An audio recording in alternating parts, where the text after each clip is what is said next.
All right, so now I'm going to teach you how to do the create your own dichotomous key. So before we have been given a dichotomous key and we read the steps and we go through the steps to try to identify what it is that we have. Now you're going to create your own dichotomous key. Now what we would have done in class is that I give you a bag of screws and bolts and they all have labels on them and they're all different sizes and colors, and I would have given you much more than this, but for the sake of what we're doing, I'm just going to lay them out here like so. And we have to create a key to identify them. Then what I would have done is after you created your key, you would come and it would flag me down and you'd hand me one by hiding the tag on it, and you would say, okay, use my key and identify this.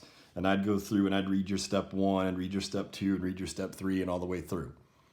And see if I can use your key to correctly identify the object. All right, so what you're going to do at home is you're going to be given on Google Classroom a blank document like this. I'm sorry it has a line in it. I don't know what happened to the copy machine. But you're all going to start out with step 1. And then you'll use all these steps, maybe. You might not have to use them all. If you need more, you would add like an 11 AB, you would add a 12, 13, 14, if you need to. It just depends on your situation. Things that you might use at home that you could create a key with, I'm just going to throw examples out. And please don't do a lot. Maybe 6 items would be, I wouldn't go beyond 6 items because it's just going to take you a long time. You're going to have a lot of stuff on there. So maybe don't go beyond 6. I just jotted some things down that you might use around your house, or you can think of something better than I thought of. This is off the top of my head. I thought maybe you could get like types of candy and classify like types of candy. Maybe like toys you have laying around. I don't know, classify the socks in your sock drawer.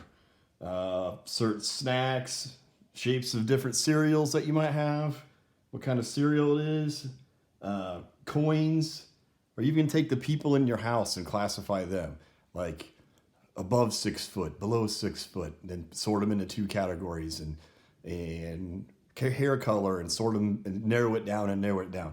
So let me show you what I mean with these nuts and bolts here. So the first thing you do is you've got to find a way to separate them into groups. So I've got all these guys here. Well, these are silver, these are black, and these are gold colored. So for my number 1, let's do this. I'm going to say if the object is silver in color, go to step 2. If the object is not silver in color, go to step 3. So if you're doing types of candy, it would be like, it's hard candy, go to step 2. If it's not hard candy, go to step 3. If you were doing, I don't know, socks, if they're ankle length and under, go to this step. If they're longer than ankle length, go to that step. I don't know, I'm just throwing stuff out there. If you're doing snacks, you could say, are they, I don't know, like a chip? Or are they like something else? Just ways you can narrow it down and try to bust up into categories. So I'm going to go for my nuts and bolts here. Is silver or not silver?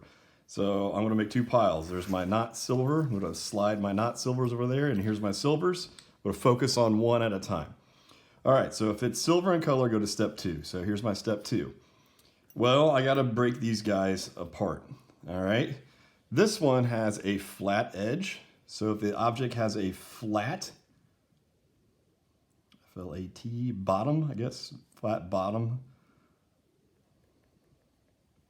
it is a letter H.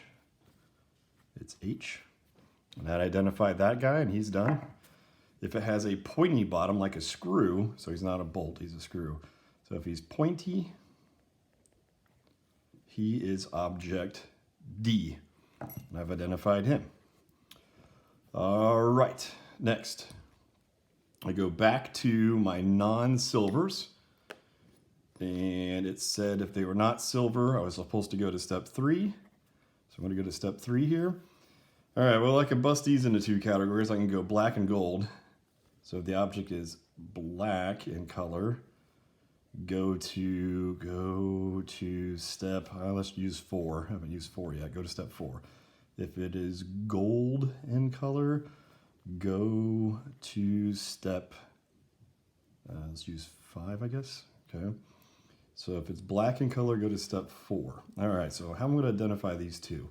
Well, let's see. How about this long and short? I got a long one and a short one. So how about longer than an inch, then 1 inch? If it's longer than 1 inch, it is object J. That's J. And if it is shorter than an inch, which would be this little dude, this is object N. So shorter than an inch, this is object N. All right, so that finishes those guys off. Now I'm down to the gold guys. All right, so gold guys, I was supposed to go to step 5. What do I want to do on the golds? Okay, well, don't know if you know much about screwdrivers. This is a flat head and this is a Phillips head.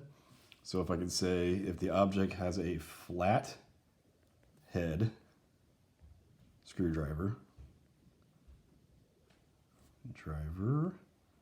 flathead screwdriver, that is object W.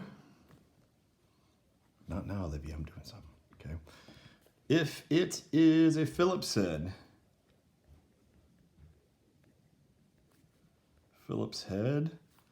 like this guy, it is object C.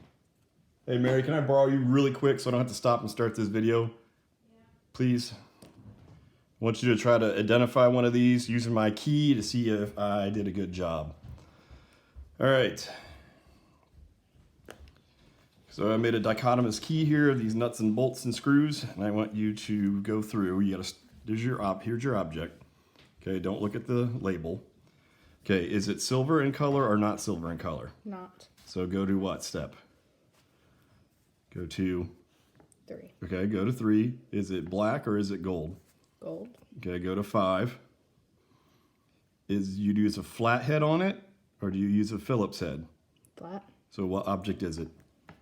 W. W. She is correct. And a dichotomous key worked and I am not an idiot.